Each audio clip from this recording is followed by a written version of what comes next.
आजको श्रृङ्खलामा पनि हामीले अति नै एउटा सुन्दर स्थान रोजेर यहाँहरूलाई घर बसी बसी नै शिवालयको दर्शन गराउने प्रतिबद्धता लिएर आइसकेका छौँ र मेरो पछाडि यहाँले देखिरहनु भएको छ एउटा सुन्दर मन्दिरको दृश्य। वर्तमान समयमा अहिले हामी प्रदेश नम्बर 2 को जनकपुर, जसलाई मिथिला राज्य, राम राज्य या जनक राजाको दरबार भएको राज्य, सीता माताको जन्मस्थल भनेर हामीले चिन्ने गरेका छौँ। धेरै लामो समयको इतिहास, एउटा धर्म संस्कृति बोकेको यो राज्य रहेको छ। यहाँले देखिरहनु भएको छ चारैतिर धेरै भिडभाड छ र हामीले जनकपुर धामबाट, जनकपुरको नगरीबाट लगभग 15 किलोमिटरको यात्रा दक्षिणतर्फ गरेर जलेश्वर भन्ने एउटा गाउँमा आइपुगेका छौँ। जलेश्वर नगरपालिकाको नामले यो प्रसिद्ध छ। पछाडिको मन्दिरभित्र हामीले सुनेअनुसार पानी मुनि शिवलिङ्गको मूर्ति रहेको हामीले जानकारी प्राप्त गरेका थियौँ। त्यसर्थ कार्यक्रम शिवालय रहस्यमा हामीले विगतका दिनहरू जस्तै धेरै नै प्रसिद्ध, प्रख्यात र प्राचीन मन्दिरहरूको दर्शन यहाँलाई गराइरहेका थियौँ। त्यसै सिलसिलामा आज हामीले भित्र गएर हेर्नेछौँ साँच्चैकै जलमुनि रहेको शिवलिङ्गको महालिङ्ग पनि भनेर भनिएको भन्ने हामीले जानकारी प्राप्त गरेका थियौँ। त्यसै सिलसिलामा यहाँहरूलाई आज हामीले फेरि पनि स्वागत गर्न चाहन्छौँ। आउनुहोस् हामी भित्र जाउँ। भित्रको इतिहास के रहेछ त हामीलाई अति नै आतुरता रहिरहेको छ। पछाडिको दृश्य हेर्दाखेरि तराईको मध्य भागमा आएर हामी यो क्षेत्रको धर्म र संस्कृतिको पनि अवलोकन गर्नेछौँ। आउनुहोस् दर्शक महानुभावहरू, भित्र प्रवेश गरौँ।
यो मन्दिरको यति धेरै महत्त्व हामीले सुनेर आज हामी यहाँ पालेका छौँ। यो मन्दिरको स्थापना कालको बारेमा यहाँलाई पक्कै पनि केही ऐतिहासिक कुराहरू थाहा होला, यसको बारेमा हामीलाई बताइदिनुहोस् न।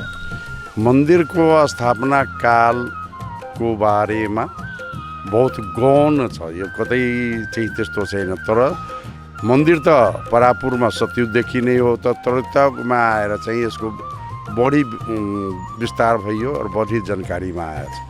धेरै पुरानो मन्दिर रहेको यो यहाँले जानकारी गराउनुभयो। र यो मन्दिरको के एउटा खास महत्त्व, किनकि यहाँ हजारौँ लाखौँ भक्तजनहरू आउने गरेका छन् हामीले जानकारी प्राप्त पाएअनुसार। यसको खास कुनै महत्त्वहरू झल्काइदिनुहोस् न। यो राजा जनकको राजधानी जनकपुर, जसको चारै दिशामा 4 महादेव पहरादारको रूपमा चाहिँ बस्नु भएको छ। त्यसको पश्चिम नैऋत्यको रूपमा जलेश्वरनाथ महादेव हुनुहुन्छ र यो जलेश्वरनाथ महादेव अटोमेटिक पानीले भरिभराउ 365 दिन बस्नुहुन्छ, सालभरि नै हुन्छ। र यसमा शाही सेनाहरू प्रत्येक महिनाको पहिलो सोम आएर पानी निकाल्ने काम हुँदो रहेछ, अहिलेसम्म गर्नुभएछ। र यो शिवलिङ्गमा यो जमिन मुनि भएर एउटा गुफाको मध्य भागमा भएर यो शिवलिङ्गमा स्वयम्भू महालिङ्ग हो, जसमा चन्द्र आकार अंकित भएको शिवलिङ्ग हो। र यहाँका भाकल गरेका व्यक्तिहरूका सब मनोकामनाले पनि मिथिला महात्मा मनकामना लिङ्ग भनेर यसलाई घोषित गरिएको छ, जसका अनुसार चाहिँ यी भिड हुने चाहिँ घुइँचे लाग्ने मान्छेहरूको आस्था रहेछ। यहाँले भन्नुभयो जो स्वयं उत्पन्नमा भएको लिङ्ग त्यो लिङ्गबाट पानी निकाल्दाखेरि भक्तजनहरूले त्यतिखेर त्यो दर्शन गर्न सकिन्छ कि त्यसलाई गुप्त राखिन्छ? यो दर्शन गर्न त सकिन्छ, तर पहिला त के हुन्थ्यो 30 मिनट जति मान्छेहरू चाहिँ भित्र गएर पानी निकाल्यो, 30 मिनट हुन्छ। तर आजकल के छ भनेदेखि पानीको फ्लो बढी आउने गर्छ र यो पानी निकालेपछि फ्लो बढी हुन्छ र 1 घन्टा 2 घन्टा 3 घन्टाभित्र चाहिँ यथास्थितिमा पानीको जमघट रहन्छ। पूर्व अध्यक्षको नाताले कुनै त्यस्तो अचम्मको एउटा कुनै ठुलो पर्व या अचम्म लाग्दो कुरा यहाँले अनुभव गर्नुभएको छ यो मन्दिर परिसरभित्र? यो अचम्म लाग्ने कुरा के छ भनेदेखि मध्यरात्रि कालमा जलेश्वरनाथ महादेवको गुफाभित्र जो पानीहरू हुन्छ, जति फुलहरू चढेको हुन्छ, बेलपत्र हुन्छ, 8100 हटिन्छ र शिवलिङ्गको पुरा प्रतिबिम्ब माथि जो शिवलिङ्ग नै माथि आएको छ, त्यो शिवलिङ्गमाथि एउटा फुल अवश्य नै हुन्छ, त्यो देख्न सकिन्छ पानी ननिकाल्दा पनि। शिवरात्रिमा त निकै भिड हुन्छ र साथ श्रावण महिनाको सोमबारमा पनि निकै ठाउँबाट चाहिँ पर्यटकहरूको भिडहरू चाहिँ यहाँ धेरै नै हुन्छ। यहाँलाई यो वृक्षको बारेमा केही जानकारी छ? किनकि धेरै जसो मन्दिरहरूमा पिपलको, बरको ठुल्ठुला वृक्षहरू हुने गरेका छन्। यो वृक्षको के त्यस्तो महत्त्व रहेको छ? हामीले अब जसरी भिजिट जलेश्वर अभियान पनि चलाउँछौँ, म आफै फाउन्डर पनि हो र यो ठाउँहरूको विभिन्न जसरी बटको वृक्ष भन्नुभयो, बर वृक्ष लगायत यहाँको ठाउँहरूको बारेमा सानो लेखेर अनि त्यसपछि प्रचार प्रसार गराउने काम पनि गर्छु। यो जसरी जलेश्वरमा अब हुन त धेरै पुरानो शिवलिङ्ग यहाँको ठाउँहरू, तर यो बट वृक्ष चर्चामा आएको, अलि बढी चर्चामा आएको जब जगदीशनाथ जलेश्वर आइपुग्नुभयो, यो ठाउँमा आइपुग्नु, त्यति बेला यहाँको महालिङ्ग बाहिर त्यस्तो प्रत्यक्ष रूपमा देखिने अवस्थामा थिएन, पुरिएको अवस्थामा थियो। त्यति बेला जगदीशनाथ यहाँ आइपुग्नुभयो र यही बटवृक्ष बरको रुखमुनि उहाँले साधना गर्नुभयो र एउटा साधना गरेपछि मान्छेमा एउटा बौद्धिक स्तर बढ्ने र त्यसपछि त्यहाँ भएका अलौकिक कुराहरू ज्ञान प्राप्त हुने। अनि त्यही बेलामा महादेव जुन म यहाँ छु, मेरो शिवलिङ्ग यहाँ छ भनेर उहाँलाई स्वप्न पनि आयो र त्यसपछि अर्को लीला पनि उहाँले हेर्नुभयो। यो पात, यो बरको वृक्षको पात यहाँ झरेपछि त्यहाँ जल्ने ज्वाला, तल ज्वाला भएको जस्तो माथि जल्ने भएकोले उहाँले होइन मेरो स्वप्नमा आएको महादेवले सत्य नै भन्नुभएको छ र त्यसपछि उहाँले यो ठाउँ उत्खनन गराउनु भयो। यो अब इतिहासकारहरूले मैले पनि अध्ययन गर्दा 400 वर्ष जति यो पुरानो घटना सम्झिन्छौँ, किनभने यहाँको घटनासँग अरू पनि मठियानीसँग जोडिएको घटना पनि छ। त्यही भएर त्यति बेलादेखि नै यो बटवृक्ष जीवन्त छ अहिलेसम्म। यो बटवृक्ष अब कति वर्ष पुरानो छ भने मैले केही ठाउँमा यसको तस्बिरहरू पनि पठाएको थिएँ, तर बिना परीक्षण यो भन्न सकिनँ। तर 1000 वर्षभन्दा माथि छ भन्ने कुरा आएको छ यो रुखको। त्यही भएर यो रुखको बारेमा अहिले यति नै भन्न सकिन्छ। हस्, यहाँलाई धेरै धेरै धन्यवाद छ। हजुर, धन्यवाद।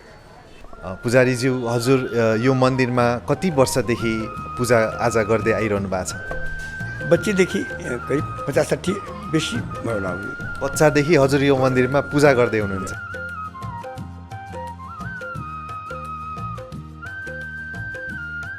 बाबा से मांगती हूँ अपना परिवार सबका भला चाहिए, इस पीछे हमको भी भलाई चाहिए, वही सब मांगती हूँ। बाबा तो अपने अंतर्यामी है, बाबा से क्या मांगे। पूजा पाठ करते इसी में आस्था लगाए रहते हैं। अपना बाबा का इच्छा हुआ तो जो बाबा का इच्छा होगा तो अपना देंगे। मेरे पति को बहुत तबीयत खराब था, बाबा के दरबार में रोज़ आते थे, बाबा ने बहुत सुधार किए। बाबा के दरबार में आए, बेटी का त्रिदोषी व्रत बाबा अपने आप बोले करने के लिए, आत्मा में जगाए तो हम किए। बाबा के मर्जी से बेटी का शादी किए हैं। बाबा का दरबार में सब दिन आते हैं, मनोकामना तो पूर्ण हुआ।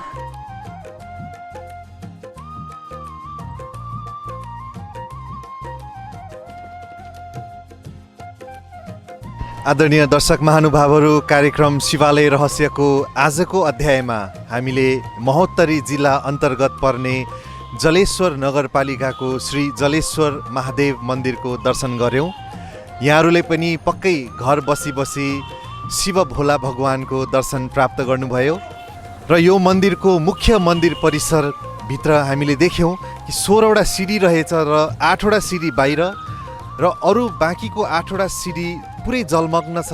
त्यो जलको भित्र एउटा शिवलिङ्ग रहेको हामीले बाहिर नेत्रले त देखेनौँ, तर त्यहाँ आउने भक्तजनहरू, पुजारीजीहरू र यहाँका स्थानीय बासिन्दाहरूसँग हामीले कुराकानी गर्ने क्रममा र फोटोहरू हेर्दाखेरि थाहा पायौँ त्यो जलभित्र शिवलिङ्ग रहेछ र हरेक महिनाको पहिलो सोमबार यहाँका नेपाली सेनाहरू, सशस्त्र प्रहरीहरू आएर त्यहाँबाट पानी निकाल्ने गर्दछन् र त्यो पानी निकालेको केही समयसम्म चाहिँ भक्तजनहरूले त्यो शिवलिङ्गको दर्शन पाउने गरेका छन् र आफै नै त्यो स्थानमा फेरि नै पानी भरिएर पहिला जस्तै स्थितिमा त्यसले चाहिँ आफ्नो एउटा स्वरूप धारण गर्ने हामीले यहाँ खबर र जानकारी प्राप्त गरेका थियौँ।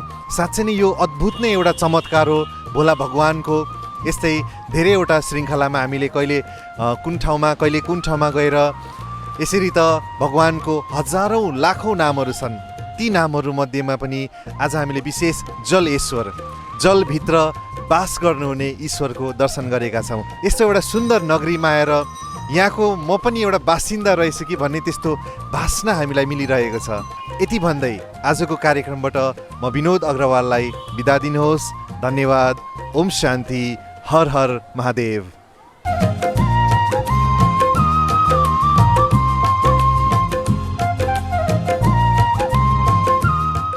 नमस्कार आदरणीय दर्शकबिन, कार्यक्रम शिवालय रहस्यको आजको अध्यायमा यहाँहरूलाई स्वागत छ। विशेष त शिवालय रहस्य अनेक प्रश्नहरू आउने गर्छन् जब हामी मन्दिरमा जान्छौँ, भक्ति पूजा पाठ गर्छौँ। धेरैवटा विचारहरूले हामीलाई सताउने गरेका छन्।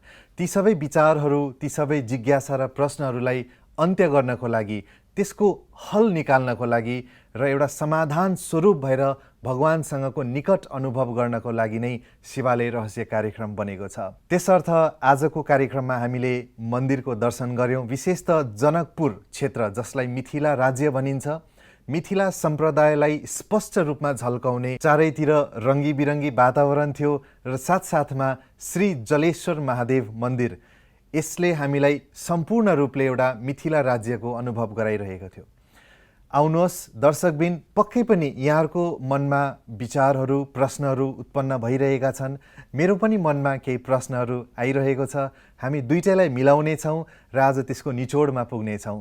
भनिन्छ शिवको जसले पूजा गर्यो उसको उद्धार भयो, अन्तकालमा भवसागर पार भयो।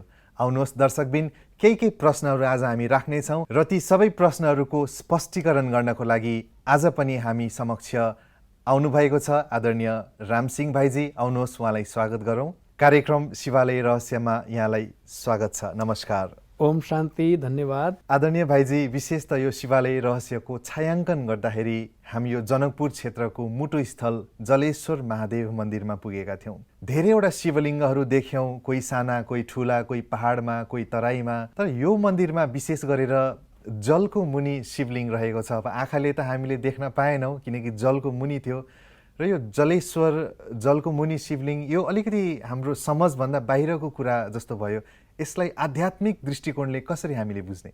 धन्यवाद। वास्तवमा हाम्रा शिव मन्दिरहरू जुन हिसाबले निर्माण भएका छन्, स्थापना भएका छन्, मानिसभित्र कालान्तरमा, किनभने समाज जब उधोगतितिर लाग्दै गयो, उनीहरूको परमात्माप्रतिको आस्था, परमात्माप्रतिको श्रद्धा र एउटा नास्तिकवाद उत्पन्न नहोस् र जहिले पनि आस्तिकवाद बनिरहन् भन्ने हिसाबले हाम्रा पूर्वजहरूले हाम्रो नेपालका ठाउँ-ठाउँमा, विशिष्ट ठाउँहरूमा यस्ता मन्दिरहरूको स्थापना गरिदिनु भयो, जसले गर्दाखेरि पछिल्ला चरणसम्म पनि परमात्माप्रतिको प्रेम, परमात्माप्रतिको आस्था र श्रद्धा यथावत रूपमा रहिरहेको छ र त्यो अगाडि बढिरहेको छ।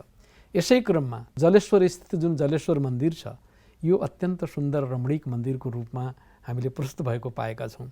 वास्तवमा यो मन्दिरको चारैतिर जुन शिवलिङ्ग स्थापना भएको छ, त्यो शिवलिङ्ग जहिले पनि चारैतिर जलधारा अथवा जलले भरिभराउ हुने एक किसिमको तलाउ जस्तै बनेर त्यो भित्र शिवलिङ्ग लुकेको छ। परमात्मा त आफैमा गुप्त हो, गुप्तेश्वर भनिन्छ। परमात्मा आफैमा अव्यक्त मूर्त हो। परमात्माको हाम्रो जस्तो कुनै साकार मूर्ति त छैन। तर परमात्माको प्रत्यक्षता कसरी हुन्छ त भन्दा, परमात्माले जुन ज्ञान दिन्छ, परमात्माले जुन ज्ञानको वर्षा गर्छ त्यो ज्ञान नै परमात्माको सत्य स्वरूपलाई प्रकट गर्दछ। तसर्थ यो जल भन्नाले एउटा त पानीको जल भयो, जललाई शुद्ध मानिन्छ, पवित्र मानिन्छ। कुनै पनि कार्य गर्दाखेरि, जन्मदाखेरि, मर्दाखेरि या कुनै पूजापाठ गर्दाखेरि पनि जलकै प्रयोग गरिन्छ। जलले शुद्ध गर्ने, जलले पखाल्ने, जलले चाहिँ सफा गर्ने। यो हिसाबले दुनियाँमा पनि भौतिक रूपमा पनि कुनै स्थानको शुद्धिकरणमा जलको धेरै प्रयोग हुने गर्दछ। तर यहाँ यो ज्ञान यो जललाई, यो भौतिक जललाई हामीले परमात्मासँग तारतम्य गर्दाखेरि वास्तवमा परमात्मा शिव भनेको ज्ञानको सागर हो। ज्ञान सागरले कस्तो ज्ञान दिन्छ? ज्ञान पनि एक प्रकारको जल नै हो। भनिन्छ नि ज्ञान जल, ज्ञान अञ्जन, ज्ञान अमृत, होइन? ज्ञान सुधा, ज्ञान गङ्गा, कई प्रकारका नामहरू छन्। त्यसमध्ये ज्ञान जल अर्थात् ज्ञानको जल जबसम्म मनुष्य आत्मालाई प्राप्त हुँदैन तबसम्म उसको मनको तिर्खा मेटिँदैन। उसको भित्री भावनामा भएको भित्री चाहनाको कहिले पनि निम्त्याउनु हुँदैन। बाहिरी जसरी हामीलाई शरीर रूपमा जब तिर्खा लाग्छ हामी पानी पिउँछौँ, तिर्खा मेटिन्छ। त्यसै गरी ज्ञान पिपासु आत्मालाई जबसम्म ज्ञानको सत्य बोध हुँदैन तबसम्म वास्तवमा उसको आन्तरिक प्यास मेटिँदैन। ऊ जहिले पनि छटपटीकै अवस्थामा हुन्छ। यो पाइन्छ कि त्यहाँ पाइन्छ कि उता पाइन्छ, दर दर भट्किने भन्छ नि, यहाँ भट्केर हुन्छ कि त्यहाँ भट्केर हुन्छ कि भनेर भट्किने गर्दछ। त्यसैले ज्ञान सागर, ज्ञानको जल दिन त केवल एउटै परमात्मा शिव बाबा हो। त्यसैले शिव बाबाले सत्य ज्ञान दिएर जुन किसिमको मानिसको एउटा चाहिँ भनौँ चाहनालाई परिपूर्ति गर्नुभयो, त्यसैको आधारमा हाम्रा पूर्वजहरू जलेश्वर अथवा ज्ञान जल प्रदान गर्ने ईश्वर परमात्मा पिता भनेर त्यो हिसाबले त्यस मन्दिरको स्थापना गरे। परमात्मा यति ज्ञान छ, अथाह ज्ञान छ, त्यसलाई लेखेर वर्णन गरेर सकिँदैन। जस्तो शास्त्रमा भनिन्छ परमात्माको ज्ञानलाई समुद्रलाई स्याही बनाइदिउँ, सारा जङ्गललाई कलम बनाइदिउँ र स्वयं सरस्वती र गणेश बसेर लेख्न थाले पनि परमात्माको ज्ञानको महिमा लेख्न सकिँदैन भन्ने मान्यता छ। यो एउटा मान्यता परमात्माको एउटा महानतम उसको कर्तव्यलाई हाम्रा पूर्वजहरूले बहुत अतिशयुक्ति भनौँ न, अतिरञ्जनका साथ वर्णन गरेको हो वास्तवमा। र त्यसैले अथाह परमात्मा ज्ञानलाई कसरी वर्णन गर्ने भन्दाखेरि चारैतिर जलमग्न बनाइदिने कि जलले भरिभराव गरेर शिवलिङ्गभित्र गुप्त रूपमा लुकेको छ।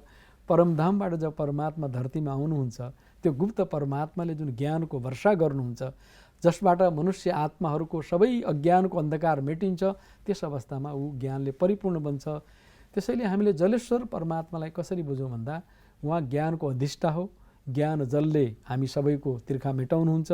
हामी सबैलाई ज्ञान अञ्जन दिएर, ज्ञान अमृत दिएर, ज्ञान गङ्गा बनेर जुन ज्ञान दिनुहुन्छ त्यसैको प्रतीकात्मक वास्तवमा चारैतिर ज्ञान जल देखाएको त्यस्तो महसुस हुन्छ। यो ज्ञान अमृत पनि भनिन्छ नि, यसैसँग सम्बन्धित हो ज्ञान अमृत भनेर भनिन्छ? निश्चित रूपमा ज्ञान अमृत भन्नाले मानिसलाई अमरत्व प्रदान गर्ने। जबसम्म मानिसलाई म को हुँ, मेरो सत्य स्वरूप के हो, मेरो चाहिँ अनादि स्वरूप के हो, म यही शरीरमा आएर मरेर समाप्त हुने सत्ता हुँ अथवा मेरो अनादि अस्तित्व रहिरहन्छ, अथवा ज्ञान अमृतले मानिसलाई एउटा अमर अस्तित्वको बोध गराइदिन्छ जसबाट मानिस मृत्युसँग निर्भय हुन्छ, मृत्युसँग डराउँदैन। किनभने मानिसले शरीर न जाने हो, आखिर शरीररूपी बसेर न हामीले फेर्ने हो। तर यो भित्र बस्ने जुन शाश्वत शक्ति छ त्यो त अविनाशी शक्ति हो, त्यसको त कहिले पनि नाश हुँदैन। त्यस हिसाबले ज्ञानलाई अमृत भनेको हो। हाम्रो के भने परमात्माले सत्य ज्ञानको जुन उद्बोध गर्नुहुन्छ, सत्य ज्ञानबाट हामीलाई भरपूर गरिदिनुहुन्छ, हाम्रा सबै प्रकारका जिज्ञासालाई निम्त्याउनु पारिदिनुहुन्छ। त्यस अवस्थामा परमात्मा ज्ञानको दाता, ज्ञान जल र अर्को अर्थमा ज्ञानको अन्तिम घडीमा पनि ज्ञान जल हाम्रो मुखमा परोस्, अर्थात् हाम्रो बुद्धिमा ज्ञान जल पर्यो भने हाम्रो अन्तमते स्वगति हुन्छ। जबसम्म ज्ञान जल बुद्धि रूपी मुखमा पर्दैन, बुद्धिमा जबसम्म ज्ञान जल जाँदैन तबसम्म वास्तवमा मानिसको अन्तमते स्वगतिको जुन चाहना छ त्यो परिपूर्ण हुन सक्दैन। भाइजी, जलको बिचोबिच शिवलिङ्ग छ, शिवलिङ्गको माथि एउटा फुल छ। हाम्रो पुजारीज्यूले बडो राम्रो एउटा साक्षात्कार गर्नुभएको रहेछ। यसलाई पनि कसरी बुझ्ने आध्यात्मिक पक्षले हेर्दाखेरि यो के यसले एउटा सन्देश दिइरहेको छ? वास्तवमा उहाँले जुन कुरो गर्नुभएको छ पुजारीजीले, अर्धरात्रिमा घोर अन्धकारको बेलामा शिवलिङ्गको ज्योति प्रकट भएर त्यसमा फुल देखियो भन्ने जुन उहाँले साक्षात्कार गर्नुभएको छ, उहाँले त आफ्नो आराधनाबाट, आफ्नो साधनाबाट साक्षात्कार गर्नुभयो। किन नवधा भक्तिबाट साक्षात्कार हुन्छ, तर साक्षात्कार आफैमा त्यही चिज हो नि, त्यसको रहस्य हुन्छ। वास्तवमा के हो भने जब संसारमा अज्ञानको अन्धकार हुन्छ, किनभने अज्ञानलाई ठुलो अन्धकार भनिन्छ, कालो अन्धकार, घोर अन्धकार, त्यो घोर अन्धकारको बेलामा मानिसहरू किम कर्तव्य विमूढ हुन्छ, कुन कर्म गर्नुपर्छ, कुन बोली बोल्नुपर्छ, कस्तो सम्बन्ध राख्नुपर्छ, के हो त कर्म अकर्म विकर्म के हो त भन्नेमा अन्योलमा हुन्छ, अन्धकारमा हुन्छ। यता ठोकिएको हुन्छ, उता ठोकिएको हुन्छ, यहाँ गयो भने ठोक्कर खाने, उता गयो भने ठोक्करै खाने। यसरी दुःखै दुःखको संसारमा अज्ञानका कारण फसिरहेको बेलामा परमात्माले त्यो अन्धकारलाई मिटाउनका लागि ज्ञानको प्रकाश दिनुहुन्छ, जुन ज्ञानको प्रकाशले हाम्रो भित्रको अन्धकारहरू सबै मेटिन्छ र एउटा झलमल्ल हुन्छ। जब प्रकाश झलमल्ल हुन्छ अनि मानिसलाई हिँड्नु बोल्नु के गर्ने कसो गर्ने भन्ने कुरो सहज हुन्छ।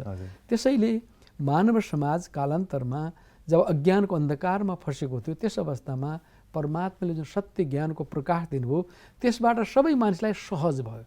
चल्नुको लागि, बोल्नुको लागि, कर्म गर्नुको लागि, व्यवहार गर्नुका लागि एउटा सही मार्ग प्रशस्त गरिदिनु भयो, जसबाट मानिस विकर्म गर्नबाट बच्यो र कसैसँग नराम्रो सम्बन्ध स्थापना गर्नबाट बच्यो र आफ्नो पुण्यको खाता जम्मा गर्नका लागि सफल भयो र पापको खातालाई निर्मूल गर्नका लागि ऊ सक्षम भयो। त्यसैले त्यो चिजलाई अब फुल भन्नाले वास्तवमा जब मानिस अज्ञान अन्धकारबाट मुक्त हुन्छ त्यसपछि उसमा गुणहरूको सुगन्ध उत्पन्न हुन्छ। फुल भनेको जहिले पनि सुगन्ध दिने हुन्छ। फुल भनेको आफैमा सुन्दर हुन्छ।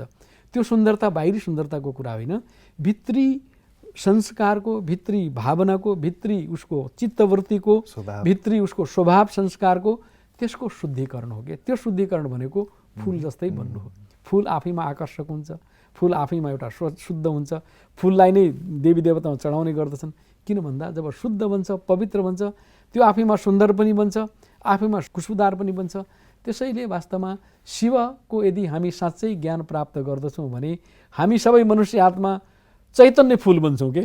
यो चैतन्य फुलको पनि वास्तवमा शिवको साथमा फुल भन्नाले जस्तो शिवलिङ्गको साथमा शालिग्राम भने जस्तै त्यो मन्दिरमा जुन त्यो अर्धरात्रिमा जुन त्यो साक्षात्कार भयो भने आज पुजारी महोदयले, वास्तवमा मलाई लाग्छ यो भनेको आत्मा परमात्माको ज्ञानबाट जब परिमार्जित हुन्छ, उसमा भएका जति पनि लेपसेपहरू छन्, उसमा लागेको जति पनि विकारको फोहोर छ, विकारको मैल छ, त्यो मैल पखालिन्छ र आफै आत्मा शुद्ध बन्छ।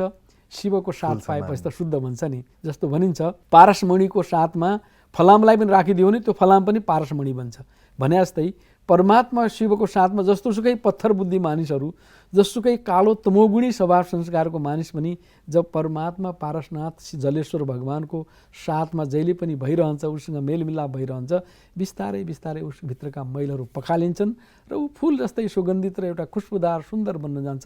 त्यही रहस्य वास्तवमा यसबाट उजागर भएको जस्तो लाग्छ। अत्यन्तै राम्रो। हाम्रो त सोच नै परिवर्तन भएको छ। एकातिर स्थूल चिज देख्छौँ, अर्कोतिर त्यसको एउटा लजिक रहेछ, एउटा आध्यात्मिक त्यसको पक्षले अहिले त एकदमै छर्लङ्गै हामीलाई भइरहेको छ।